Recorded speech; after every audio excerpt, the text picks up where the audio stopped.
कांग्रेस देश में रोजगार और बेरोजगारी के आंकड़ों पर केंद्र सरकार पर लगातार हमले कर रही है। सरकार को जुमलेबाज और किसान विरोधी बताते वक्त वह भूल गई है कि उसके घर में लगी आग बुझाए नहीं बुझ रही है। कांग्रेस की इस नासमझी पर भाजपा ने भी पलटवार किया है।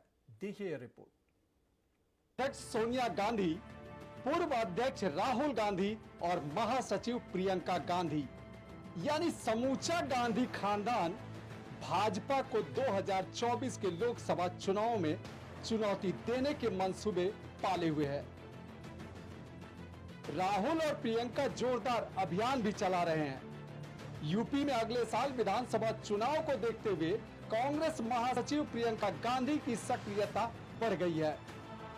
वे रविवार को रायबरेली पहुंची। प्रियंका ने रायबरेली पहुंचकर चुरुआ हनुमान मंदिर में बजरंगबली के दर्शन किए। राहुल गांधी ने भी देश में नौकरियों की स्थिति को लेकर केंद्र की नरेंद्र मोदी सरकार पर फिर हमला बोला है। राहुल गांधी ने ट्वीट कर कहा कि देश में नौकरियां ही नहीं है तो फिर क्या रविवार और क्या सोमवार। कांग्रेस नेता ने कहा कि बीजेपी सरकार का विकास मॉडल ही ऐसा है। दरअसल राहुल गांधी की यह प्रतिक्रिया उस खबर के बाद आई जिसमें अमेरिकी ऑटो दिग्गज फोर्ड ने भारतीय बाजार से अपना कारोबार समेटने का फैसला किया है। ऑटोमोबाइल कंपनी फोर्ड भारत में अपना बिजनेस बंद कर रही है।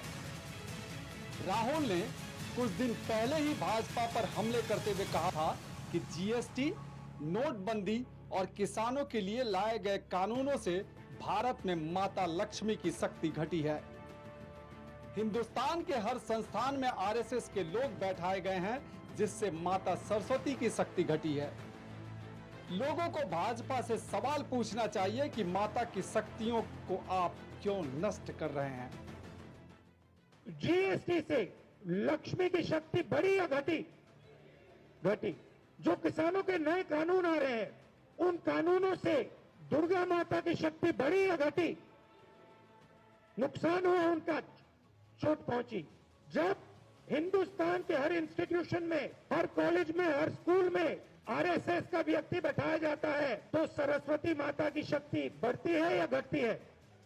तो ये हो क्या रहा है? राहुल गांधी के संडे मंडे वाले बयान पर मुख्तार अब्बास नकवी ने पलटवार करते हुए कहा कि यह तो उन्हीं से पूछा जाना चाहिए कि कांग्रेस ने 70 सालों में क्या क्या बनाया। भ्रष्टाचार और घोटाले तो लोगों को याद है। कांग्रेस का इतिहास इतना दागदार है कि वर्तमान बागी हो गया है। मोदी जी इन 70 सालों में क्या क्या बनाया था, जरा ये देश को बता दें। देश को अभी तक तो याद है कि घोटालों का घंटाघर खड़ा किया था, वो भी याद है लोगों को। चौतरफा घोटाले थे, भ्रष्टाचार था, लूट थी। और अगर आप कांग्रेस का इतिहास देखें तो इतिहास जो है वो इतना दागी है कि इसीलिए वर्तमान बागी हो गया है इनका। कांग्रेस की अब वोट आकर्षित करने की ताकत न के बराबर हो चुकी है। कांग्रेस में रोज हो रही उठापटक को सुलझाने की उनकी कोशिशें भी और जोरदार उलझन पैदा कर रही है। कांग्रेस के आला नेताओं की या तो बुद्धि कुंद हो गई है या फिर समय के साथ उनकी समझ जंग खा गई है, क्योंकि युद्ध में उतरने से पहले अपना घर संभालना जरूरी होता है। नाव में अगर सैकड़ों छेद हो तो सागर तो क्या, आप एक छोटी नदी भी पार नहीं कर पाएंगे।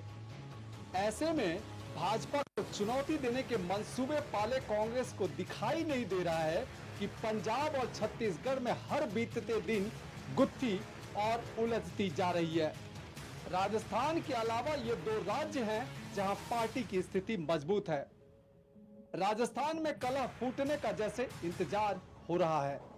सबसे पुरानी पार्टी कांग्रेस अगर अपनी गाड़ी को किसी अच्छे गैराज में भेजकर रिपेयर नहीं करवाती है तो उसका सफर शायद ही पूरा होगा। Any news bureau.